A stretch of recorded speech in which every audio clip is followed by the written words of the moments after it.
ଓହୋ କି ଥଣ୍ଡା ଲୋ, କାଣ୍ଟି ଫାଟି ଯାଉଛି। କି ଗରମ ଲାଗୁଛି ମ। ଆବେ ଟୋକା, ତୁ ଶଳା କଣ ଖାଲି ଗଞ୍ଜି ପିନ୍ଧିକି ପଳେଇଛୁ? ତତେ କଣ ଥଣ୍ଡା ଲାଗୁନାହିଁ କି? ଶଳା ଏଠି ଏଡେ ଜୋର ଥଣ୍ଡା ଯେ ଗାଣ୍ଡି ଫାଟି ଯାଉଛି, ତତେ ଗରମ ଲାଗୁଛି? ଆବେ ଶଳା, ଆବେ ଏଠି ଗରମରେ ମୋର ଗାଣ୍ଡି ମୁଣ୍ଡ ଅନ୍ଧାର ହେଇଗଲାଣି, ତତେ କହୁଛୁ ତୁ କହୁଛୁ ଥଣ୍ଡା ଲାଗୁଛି? କୁଆଡେ ଆଇଯିବେ? ଏ ଟୋକା, ଏଇ ତୋର କଣ ଭଦ୍ରାମି ନାହିଁ କିରେ? କଣ ଶଳା ମଳା କଥାବାର୍ତ୍ତା କରୁଛୁ ମୋ ସାଙ୍ଗରେ? ଏଇ ତୁ ଶଳା ବେଶୀ ଗପ ନା, ମୋ ମୁଣ୍ଡ ଟିଣ କରନା। ବେଶୀ କଣ ତୁ ବଡ ଲୋକ ଦେଖେଇ ହଉଛୁ ଶଳା? ଆଉ ତୋତେ କଣ ଏଠି ମୁଁ ଆଜ୍ଞା ଆପଣ କରି କଥାଟା କରିବି? ଏ ପିଲାଟାର ଜମା ଭଦ୍ରାମି ନାହିଁ ରେ। ଆ ସାଙ୍ଗରେ କଥାବାର୍ତ୍ତା ହବା ମୂର୍ଖାମି। ଇଏ ଶଳା କଣ ଏମିତି କଥାବାର୍ତ୍ତା କରୁଛି? ତୁ ଆଉ ବେଶୀ ଭଦ୍ରାମି ଦେଖାନା ବା। ତୁ କୁଆଡୁ ଆଇଲୁ? ମତେ କହୁଛୁ ଏଠି ମୋର ଥଣ୍ଡାରେ ଗାଣ୍ଡି ଫାଟି ଯାଉଛି, ଆଉ ଏଠି ମତେ ତୁ ଭଦ୍ରାମି ଦେଖେଇ ହଉଛୁ? ଶଳା ଏଠି ମୋ ଗରମରେ ଗାଣ୍ଡି ଫାଟିଲାଣି, ତୁ ମତେ କହୁଛୁ ଏଠି ଥଣ୍ଡା ଲାଗୁଛି? ଯା ଭାରି ଏଠୁ ଜଲ୍ଦି ପଳା, ନହେଲେ ମୋ ମୁଣ୍ଡ ଟିଣ ହେଲେ ମୁଁ କଣ ନାଇଁ କଣ କରିଦେବି। ଗୋଟାଏ ଓଲ୍ଡ ମଗ ନିପି ପିଇଛି, ଆଉ ଗୋଟାଏ ଓଲ୍ଡ ମଗ 90 ନେଇକି ଆଇଛି, ଆଉ ପିଇବି ଶଳାକୁ ତୋତେ ମାରିବି। ତୁ ଜମା ଏଠି ରହନା, ପଳା। ମତେ ଏମିତିରେ ଗରମ ଲାଗୁଛି, ମୋ ମୁଣ୍ଡ ଗରମ ହେଇଗଲାଣି। ମୁଁ ଏଇକିନା ଯାବି ଯିବି ମାନେ ଗୋଟେ 90 ମାରିବି।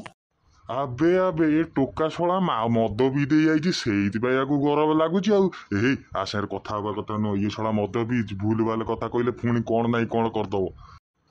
ଏ ଟୋକା, ତୁ ଶଳା ଟା ଏଡିକିଟା ବେଳୁ ମଦ ପିଇଲୁଣୁ? ମଦ ମାନେ ଶଳା ଦେଖୁଛୁ ଏଠି ବରଫ ପଡୁଛି, ଥଣ୍ଡା ଲାଗୁଛି, ଗାଣ୍ଡି ଫାଟି ଦେଉଛି ତୋରଟି ଥଣ୍ଡାରେ। ଆଉ ମୁଁ ଏଠି ନ ମଦ ପିଇଥିଲେ ରହିପାରିଥାନ୍ତି? ମତେ ବା ଏଇକିନା ଗରମ ଲାଗୁଛି, ଯେମିତି ଶଳା ଖରା ହଉଛି, ଢୁ ଢୁ ଖରା, ସେମିତି ଲାଗୁଛି ମତେ। ଶଳା ସିଏ ବି ଠିକ କଥା, ମଦ ପିଇ ଦେଇ ଯାଇଛି ବୋଲି ତାକୁ ଗରମ ଲାଗୁଛି। ଶଳା ଏଠି କିନ୍ତୁ ମୋର ଶୀତରେ ଗାଣ୍ଡି ଫାଟି ଯାଉଛି। ଶଳା ଆକଇ କହିକି ଆରି ସାଙ୍ଗେ ଯାଇ ସେ 90ରୁ ଟିକେ ନାକୁ ମାରିଦେଲେ ହବ। ଏ ଟୋକା, ତୋ ପାଖରେ ସେ 90 ଅଛି ନା? 90ରୁ ମତେ ଟିକେ ଦେ, ମୋର ବା ଶୀତରେ ଏଠି ଗାଣ୍ଡି ଫାଟି ଗଲାଣି। ଆଉ ଦେ ପଛକେ, ତୋଠୁ ଟିକେ ନାକୁ ମୁଁ ପିଇଦେବି। ଆଉ ଟିକେ ପିଇଦେଲେ ମତେ ଟିକେ ହେଲେ ଗରମ ଲାଗିବ। ଶଳା ବୁଢା ଅଭିକିନା ଭଦ୍ରାମି ଦେଖେଇ ହଉଥିଲା, କହୁଥିଲା ମତେ ଆଜ୍ଞା ଆପଣ କୁହ, ଅଇକା କହିଲାଣି 90 ମତେ ଦେ। ଶଳା ମୋ ସାଙ୍ଗରେ ବସିକି ପିଇବ? ଏଇଠି ମତେ ଛୋଟ ଛୁଆ କହୁଥିଲା। ତୁ ଛୋଟ ଛୁଆ? ତୁ ଶଳା ଛୋଟ ଛୁଆ ହେଇଥିଲେ ଏମିତି ଯାଇକି ଗୋଟେ ନିପି ପିଇକି ଆଇଛୁ, ଆହୁରି ଗୋଟେ 90 ନେଇକି ଆଇଛୁ, ଆଉ ତାକୁ ବି ପିଇବୁ? ତୁ ଶଳାଟା ଛୋଟ ଛୁଆ? ତୁ ଜମା ଛୋଟ ଛୁଆ ନୁହଁ, ତୁ ଭାରି ବଡ ଛୁଆ। ଚାଲେ ଥଣ୍ଡା ଏମିତି ହଉଛି, ମୁଁ ବୁଝୁଛି ତୋ କଥା।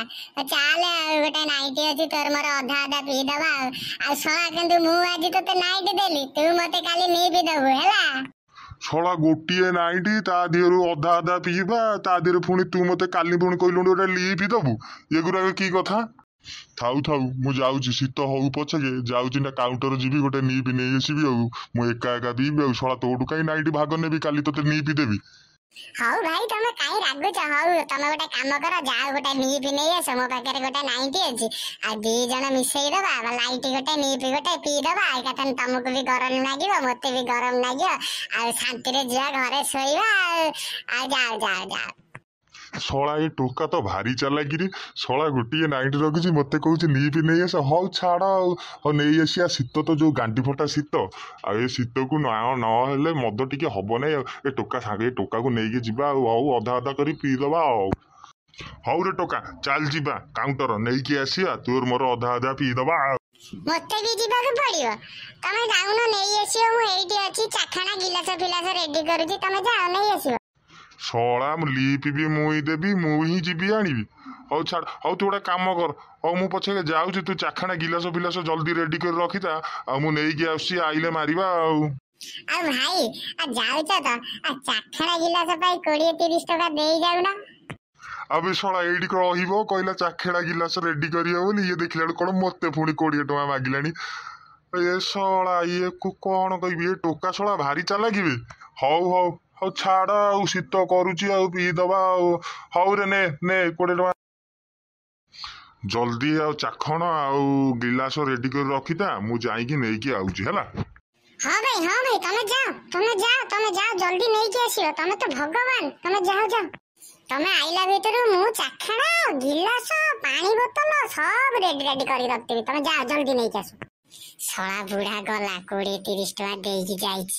ଗୋଟେ କାମ କରିବି, ଚାଖେଣା ଗିଲାସ ମଦ କିଣି ମୁଁ ମୋର ଲିଜେ ଲିଜେ ପିଇକି ଘରକୁ ପଳେଇ ସିଏ ଆସୁ ତାର ଖୋଜୁଥାଉ ମତେ। ମୁଁ ତାକୁ ମିଛରେ କହିଲି ମୋ ପାଖରେ ନାଇଟି ଅଛି, ଶଳା ମୋ ପାଖରେ ଗୋଟେ ନିପି ଅଛି, ମୁଁ କାହିଁ ତାକୁ ଭାଗ ଦେବି। ସେ ତାର ଯାଉ କିଣିକି ଆଣିକି ତାର ନିଜେ ପିଇବ। ମୋର ଚାଖଣା ଗିଲାସ ପାଇଁ ଟିକେ କମ ହଉଥିଲା ପଇସା, ପାଖରେ ନଥିଲା ବୋଲି ମୁଁ ତାଠୁ ଗିଲାସ ଚାଖଣା ପାଇଁ ପଇସା ନେଇ ଆଇଲି। ମୋର ହେଇଗଲା, ମୋର ଗିଲାସ ଚାଖଣା ହେଇଗଲା, ମୁଁ ଚାଲିଲି। ଏ ଟୋକା କୁଆଡେ ଗଲୁ ରେ? ଚାଖଣା ଗିଲାସ ରେଡି କରିଚୁଟି? ମୁଁ ମାଲ ନେଇକି ଆଇଲି। ଆବେ ଶଳା ସେ ଟୋକା କୁଆଡେ ପଟି ମାରିକି ପଳେଇଲା। ଶଳା ତାକୁ ଚାଖଣା ଗିଲାସ ପାଇଁ ବି ପଇସା ଦେଲି, ଶଳା ସେତିକ ବି ଗଲା ନେଇ। ଏହେ ଏ ଟୋକା ଶଳା ଭାରି ଚାଲାକି।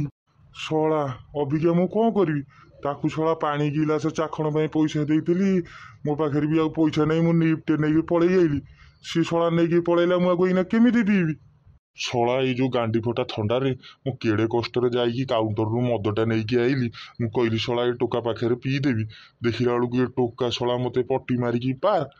ଅବିକା କଣ କରିବି? ହଉ ଦେଖିବା ଘରକୁ ଯିବା, ଶଳା ମାଇକିନାକୁ ପଇସା ମାଗିବା। ଦେଖିବା ସେ ଶଳା ମାଇକିନା ବି ଶଳା ଝାଡୁ ଧରିକି ଗୋଡେଇବ। ଆଉ ତାକୁ ବୁଝେଇବି ଆଉ ଏମିତିଆ ଥଣ୍ଡା ହଉଛି କଣ କରିବି। ଆଉ ଥଣ୍ଡା ସମ୍ଭାଳି ହଉନାହିଁ, ମୁଁ ଟିକେ ତାକୁ ନେଇ ଆଇଲି ପିଇଦେବି, ଆଉ ପିଇଦେଲେ ଟିକେ ଥଣ୍ଡା ସମ୍ଭାଳି ହବ। ଆଉ ତୁ ପଛେ ଯାହା କହୁଛୁ କହ, କିନ୍ତୁ ମତେ ଟଙ୍କା 20ଟା ଦେ, ମୁଁ ଟିକେ ଚାଖଣା ଗିଲାସ ପାଣି ଆଣିକି ଟିକେ ପିଇବି। ହଉ ହଉ ଯାଏ ଘରକୁ ଯାଏ ଆଉ। ହଉ ଦେଖିଲେ ତ ସାଙ୍ଗମାନେ କେମିତି ସେ ଟୋକା ମତେ ପଟି ମାରି ପଳେଇଲା।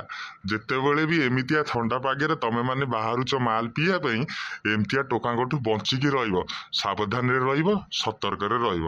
ଆଉ ମୁଁ ଏବେ ଚାଲିଲି ଘରକୁ। ନେକ୍ସଟ ଏପିସୋଡରେ ଦେଖାହବା। ସେଥିପାଇଁକି ଲାଇକ୍, ସେୟାର ଆଣ୍ଡ ସବସ୍କ୍ରାଇବ କରିନେବେ। ହଉ ମୁଁ ରହିଲି, ଆପଣମାନେ ଫୁଲ ଭିଡିଓ ଦେଖିଥିବାରୁ ଧନ୍ୟବାଦ।